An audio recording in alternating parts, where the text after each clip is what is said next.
ang reaction, kailangan sumayaw-sayaw pa. Hayop ka? Tingnan mo, sobrang boring kasi, no? Tingnan mo si Sak na bagong batak, parang inaantok na.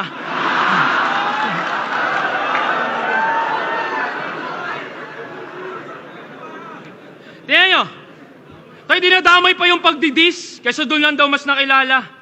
Tangina, di ba sa pagdidis ni Sinyo sa asawa mo, doon lang din sumikat yung tanginang yan?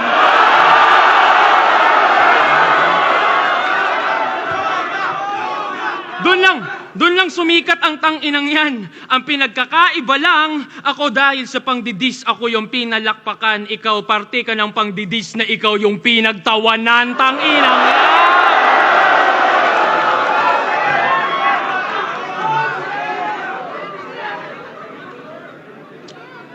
Game! Huling round na. Di ba kilala kang mahilig mandamay ng anak ng kalaban? Okay. Kinwestiyon niya pagiging tatay ni Zaito, yung tao daw palpak. So pagpag daw yung pinapakain sa pamilya, yun ang sa akin tumatak kasi sino ka para pagsabihan yung taong maayos na palaki yung tatlo niyang anak? Dekada na yung nagpapakapapa. Ikay buwan pa lang na nagiging amabay. Kumbaga nasa level 1 ka pa lang ng pagiging tatay. Nagtatayo ka pa lang ng tahanan. Yung pinupuna mo, isa ng subok na haligi ng bahay. Kupal! Di ba? Tas yung premyong isang milyon, pang bibili niya lang daw ng bag ni Ann. Talaga? Ganong regalo mas mahalaga? Dude, maging mabuti kang ehemplo sa anak mo. Yun yung pinakamagandang regalo mo sa kanya. Regalo. Nakuha niyo yung essence? Tapos na tayo sa past at history. Walang nakakuha ng present.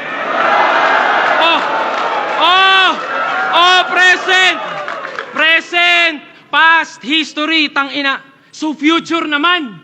Future, hinaharap. Yung susunian?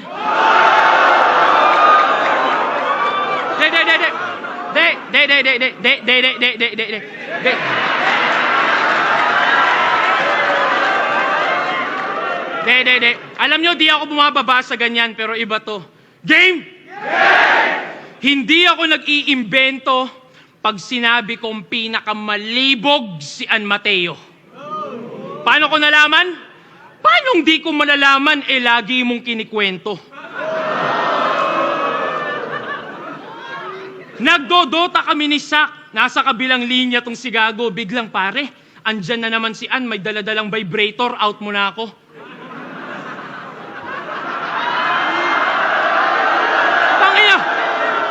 Tangina, real talk. Kami ni Sak talaga na pa. Yo, did that nigga really just say that? Di ba?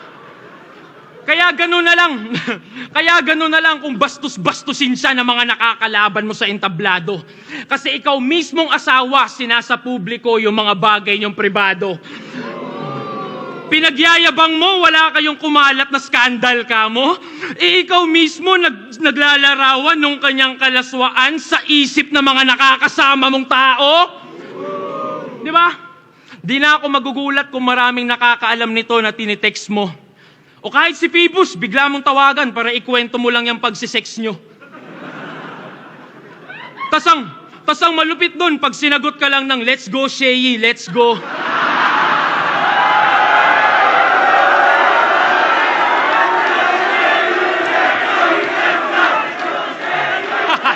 Kupal! Bastos na asawa! Hoy! Baka nakakalimot ka, siya yung tumulong sa'yo nung palaos na yung karera nito. Nilapit ka sa mga sikat na vlogger, record label, para ulit magkarakit ka, bro. Nagka-followers ka sa pag-i-stream, gamit kanyang dede, pinang-aakit ano.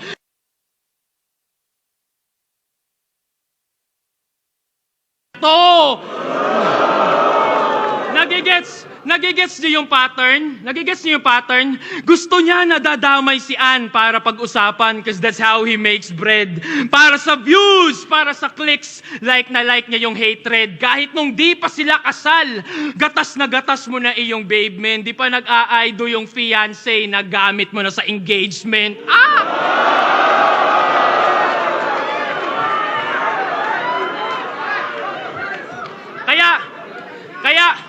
Kaya ganun na lang, di ba?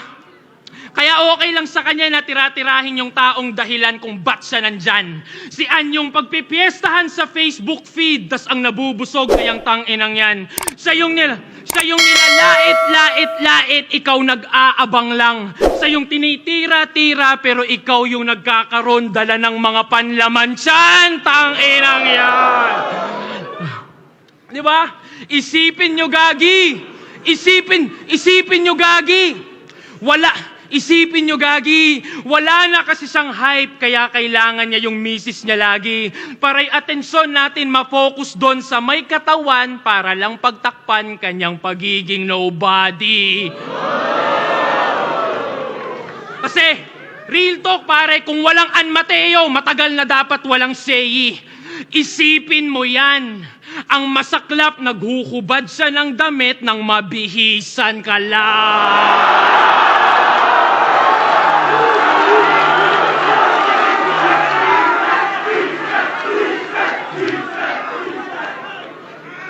Papost pa yan. Papost pa yan na sumali lang daw sa dito kasi yung magcha-champion may ring. Di mo naisip, sampal sa misis mo yon, walang yaka?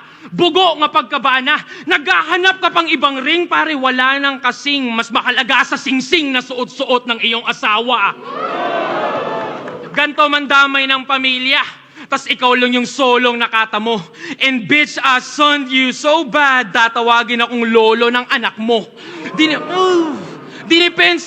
Dinipensahan ko pa iyong misis kung di mo natatanto. Puta, talo ka na nga na in love pa sa akin asawa mo.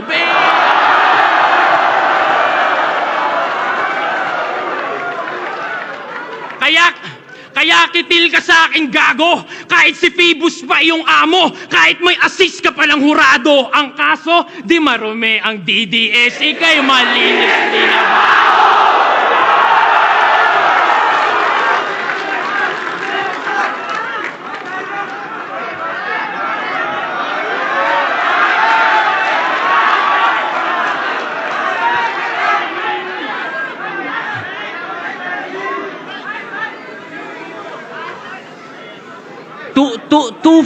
Two-face talaga si Sixth Threat no? No, the duality. Grabe, mga pandadamay lang daw ang mga linya kong tumatak. Sinisermo na niya ako sa pandadamay. Tapos biglang dinamay niya si Sak. Grabe, sabi ko na dadamay na naman asawa ko. Akin na tong nakutuban. Naiinggit ka ba? Kasi kayo ng asawa mo hindi nagtutulungan. Kung makadis sa asawa ko, talagang antindi. Sorry na pre, kung yung asawa mong si Lorraine ay walang silbi. Tsaka puro kasinungalingan. Puro lang chismis. Parang sa The Buzz, parang si Tito B. Ako, may proof yung mga bara ko. Ikaw, kahit kailan di tayo nagkalaro ni Sak, ilang beses ko binuhat yan, wala ka dun sa match history. Yawa na to. Parang gago. Maging magandang ehemplo sa anak ko. Tarantado. Buhay na yung anak ko kahit habang buhay na akong di magtrabaho. Guys, sabi mo kay Akata, kung salbahe talaga siya, huwag siya magmaskara at magtago sa ibang muka. Putang ina mo pala Sang-ayon ako sa'yo. Reklamo? Wala. Favor? Meron. Pwede ba sabihin mo din yan kay Putsch? Gawain niya kasi yan Actually, buong dong gago. Kaya mo ba sila pagsabihan? Sige nga. Yan. Diyan ako may problema. Puro ka preach sa ibang tao. Ang dami mong kuda, pero sa sarili mong bakod, di mo magawa. Parang yung binanggit ko kanina, pinagtatanggol si Badang. Yung kaso, hayaan daw sa korte dumaan. Pero sa extrajudicial killings, no comment naman. Kasi, proud siyang DDS. Siyempre, Davao resident siya. Nakita ko sa DP mo sa FB, si Taylor Swift daw president niya. Yung ba ang reason, ha? Ba't gusto mo ang EJK, ha, 60? Yung mga naaakusahan, gusto mong maparusahan quickly para lang mapatunayang isa kang Swiftie? Buti pa sa pagiging Swiftie, vocal ka. Sa importanteng bagay, hindi. Alam kong aware ka sa putukan sa paligid, hindi ka bulag pipi at bingi. Si Taylor Swift nag-stand up sa Tortured Poets kahit mabigat pa ang makabangga. Tapos itong battle rapper sa importanteng battles di makapagsalita. Nung na-expose kayo, pinadelete nyo yung video. Bakit? Nung katotohanan, di nyo kaya tanggapin? Alam mo bang dahil doon ang naging dating yung art form madali lang manipulahin? Napupolitika na rin? Ano yon? Mula ngayon, lahat ng labang may nabanggit na di nyo trip, papadelete nyo na rin? Ikaw naman walang imik na ati mong palampasin na yung boses ng sining ay kanilang tanggalin. Yung sining na nagbigay sa'yo ng boses, inaayaan mo ganyanin!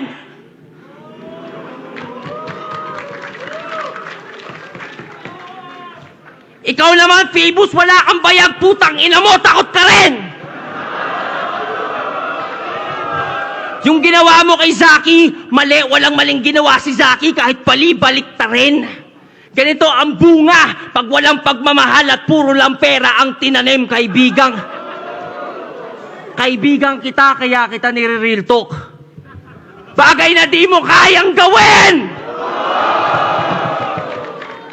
Saan ka ba natakot, Phoebus, ha? Sa Babala Part 2? Alam mo kung ano nagra-rhyme?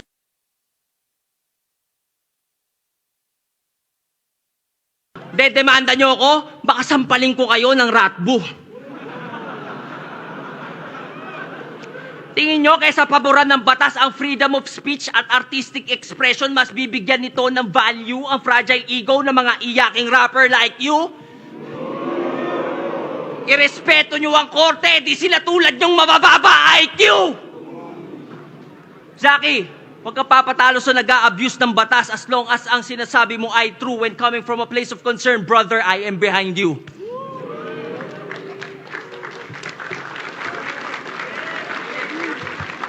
Ngayon, alam ko na, ba't to sumama sa mga basura?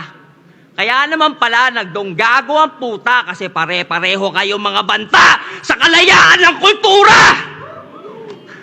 Pati sa kritiko ng dating Pangulo, nagbanta ka rin. Habang mata nagniningas. Wag daw silang pupunta sa Davao pag binomba ng China, Pilipinas. Puta, tama ba yun? Yung pagkatao mo, nasan? Porket hindi ka sundo sa politika, deserve na pagkaitan ng kaligtasan! Ganun ka kababaw mag-isip! Kapwa mo Pinoy iyong matitiis? Woo! Buti nga, mamatay kayong lahat dyan. Yan, di kasi kayo DDS. Ganun ba yon, ha? Hoy, kakagan bars, pulbura na ata laman ng sentido niya. Hoy, Flubert, bago ka maging DDS, wag mo kalimutan, Pilipino ka! Alam ko po, pag umabot sa puntong ganon, basta Pinoy, welcome sa lugar nyo. Pagpasensyahan nyo na si Flubert, bars kasi ng bars, na wala tuloy sa lugar yung kalugar nyo. Hoy, alam mo ba kanino nagre-reflect yung maling mindset na tinatahol mo? Banta ka ng banta, di mo napapansin, banta ka na rin sa pinagtatanggol mo. Sixth Street, gising. Huwag mo silang takutin. Buksan mo yung delusional na isip mo at ang realidad papasukin. Alam mo sinong makikinabang sa pag-promote mo ng dibisyon? Iyong isipin, pag ang mga Pinoy watak-watak, mas madali tayong sakupin. Sa times of unrest, dapat lahat ng Pinoy ay magkampi. Hanggat maaari, let's argue less at mas piliing umintindi. Tayo'y magkaisa at mula sa ating chest, ating isigaw ng matindi with all due respect, China sa amin ng West Philippine Sea! Ngayon, alam mo na pinagkaiba natin. Kita ko naman sa mukha mo. Hanggang bars ka lang, Floy, may greater purpose, tula ko. Sa bars nakakaboses, pero di makaboses sa mga boses niya sa donggago. Pero huwag ka mag-alala, Sixth Street. Gumawa ako ng liham. Padala mo sa iyong amo. Di ko alam anong number eh. Number 3, number 4. Di ko alam. Di ko alam anong number eh. Number 3, number 4, number 5. Yeah. Dear Kuya. May gusto lang ako sabihin. Shh. Seryoso to. Seryoso to ha. Dear Kuya, may gusto lang ako sabihin. Una sa lahat, para sa akin, isa kang legend, isa sa puno at ugat. Gaya ni FM, wala kang katumbas kung usapan ambag. Sa katunayan, kanta mo kinanta ko sa school nung ako'y unang nag-rap. Kuya, sabi nila, tinagalog mo lang. Kung totoo man yon, salamat, isa ako sa napasaya mong milyon-milyon. Ako'y Pinoy, hindi Ingles ang pangunahin kong lengguwahe. Pero dahil sa'yo, naintindihan ko ang isang magandang mensahe. Kuya, sa totoo lang, naisip kitang idis sa battle na to. Naghanap ako ng pangit, pero sorry, maganda nakita ko. Noon pa lang mga panahong pinaglalaban mo ang nababadoyan sila sa rap, ito'y pinaglaban mo. Ayaw mong nababadoyan sila sa rap, yun din pinaglalaban ko. Pero kuya, sa totoo lang, sa panahon ngayon, di pasok sa panlasa ng bagong henerasyon ang mga gawa niyong bara. Ikaw pwede pa, pero mostly, yung mga gawa talaga ng iyong mga kasama. Pero hindi dun galing ang hate na iyong tinatamasa. Kuya, yung burat ng tao dahil sa nasa iyong paligid. Tinitira ang mga bago kahit nananahimik. Tas tila walang sumasaway, yung amo tahimik. Nagmumukha tuloy ikaw, may pakana o nakaisip. At kuya, isa pa, pag rap lang, wag mong palakihin. Nagmumukha ka tuloy pikon sa bagay na ginagawa mo rin. Danas ko rin ang matinding bash at ito lang ang akin. Pag di ka natakot na masira, doon ka na di kayang sirain. At sa mga matatanda, sa matatanda na kasama ni Kuya, gusto niyo yung benefits ng pagiging nauna? Kampanan niyo muna responsibilities, mga idol. Di kayo kinikilala? Makipagkilala kayo ng walang bit-bit na rifle. Kayo yung nakakatanda. Dapat mauna kayo maging humble. Kasi ang mga nauna dapat ang leader at ang leader nagli-lead by example. Kuya, alam ko, respeto lang ang iyong gusto. Ang solusyon ko dyan, ito, sagutin mo tanong ko. Sa 14 years ng battle rap, papa-flip top o sunugan, kahit isang beses, nagpunta ka na ba? Nanood ka na ba sa mga bago sa iba't ibang kampo para suportahan sila? Kaso kuya, ang mas gusto mo ata ay magkulong lang sa grupo mo palagi. Eh kung hindi ka ramdam ng buong kaharian, paano ka kikilalanin bilang hari?